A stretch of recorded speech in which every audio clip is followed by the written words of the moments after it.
আজ ভাবলাম আমার ইনডোর প্ল্যান্টসের এই ছোট্ট কর্নারটাকে একটু ক্লিন আপ করে দিই, কিন্তু অ্যাগ্লোনিমার পাতা পরিষ্কার করতে গিয়েই এমন জিনিস চোখে পড়লো যেটা আজ একেবারেই রাখবো না।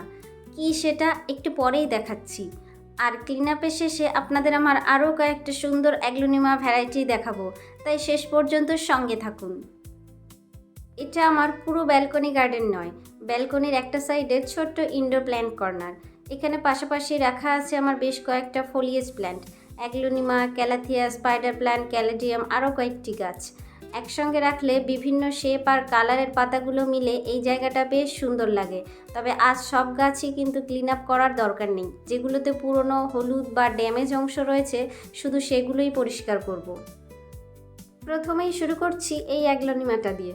দেখুন এই পাতাগুলো বেশ পুরনো হয়ে গিয়েছে, আর এই পাতাটারও কন্ডিশন খুব একটা ভালো নেই, তাই একে একে এগুলো সরিয়ে দিচ্ছি।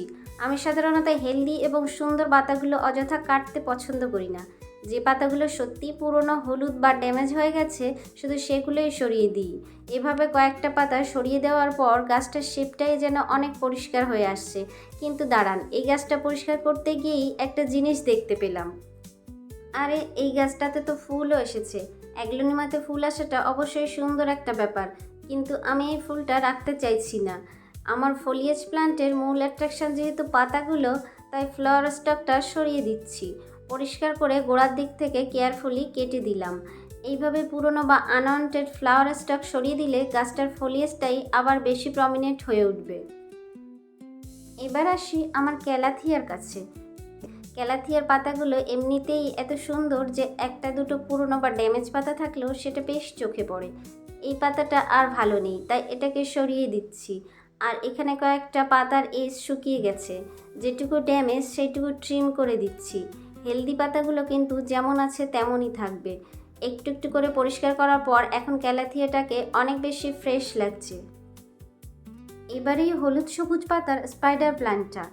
এই গাছটার পাতাগুলো লম্বা আর বেশ সুন্দর, কিন্তু পুরনো হয়ে যাওয়া কয়েকটা পাতা এখন হলুদ হয়ে গিয়েছে বা শুকিয়ে গিয়েছে, তাই সেগুলো সরিয়ে দেব। দেখুন পুরনো পাতাগুলো সরানোর পর গাছটার fresh green and yellow colour কম্বিনেশনটা আরও সুন্দর ফুটে উঠেছে। আর ক্লিন আপ শেষ করার আগে আমার আরও কয়েকটা অ্যাগ্লোনিমাও একটু দেখে নিচ্ছি। কিছু পাতায় পোড়া বা শুকিয়ে যাওয়া অংশ রয়েছে, আবার কোথাও পুরনো হলুদ পাতা, যেগুলো আর সুন্দর দেখাচ্ছে না সেগুলো সরিয়ে দিচ্ছি। ছোট্ট একটু ক্লিন আপ, কিন্তু গাছের ওভারঅল অ্যাপিয়ারেন্সে বেশ ভালো একটা ডিফারেন্স আসে। আর এবার একটু অন্যদিকে আসি। এখানে জানলার উপরে রাখা আছে আমার আরও কয়েকটা অ্যাগ্লোনিমা। এগুলো আজ আপনাদের একটু দেখানোর জন্য নিয়ে এলাম। এখানে আছে লিপস্টিক, বক্সার, পিঙ্ক ভ্যালেন্টাইন, আরও কয়েকটি অ্যাগ্লোনিমা।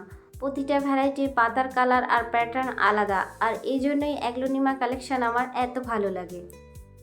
আর এবারে একবার শুরুতে যে গাছগুলো দেখিয়েছিলাম সেগুলো ফাইনাল লুক দেখে নেওয়া যাক। পুরনো আর ড্যামেজ পাতাগুলো সরিয়ে দেওয়ার পর এখন এই গাছগুলোকে কতটা ক্লিন আর ফ্রেশ লাগছে দেখুন। সত্যি বলতে গাছের যত্নে সবসময় বড় কিছু করার দরকার হয় না। একটু সময় নিয়ে মাঝে মাঝে পুরনো অংশগুলো পরিষ্কার করে দিলেই পুরো প্ল্যান্ট কর্নারটার লুক অনেকটাই বদলে যায়। আর বলুন তো, লিপস্টিক, বক্সার, পিঙ্ক ভ্যালেন্টাইন এর মধ্যে আপনার ফেভারিট কোনটা? কমেন্ট করে জানাবেন। আবার দেখা হবে নেচার ক্যাপচার্সের পরের গার্ডেনিং ভিডিওতে। ততদিন গাছের যত্ন নিন, সবুজ থাকুন। ধন্যবাদ। Happy gardening.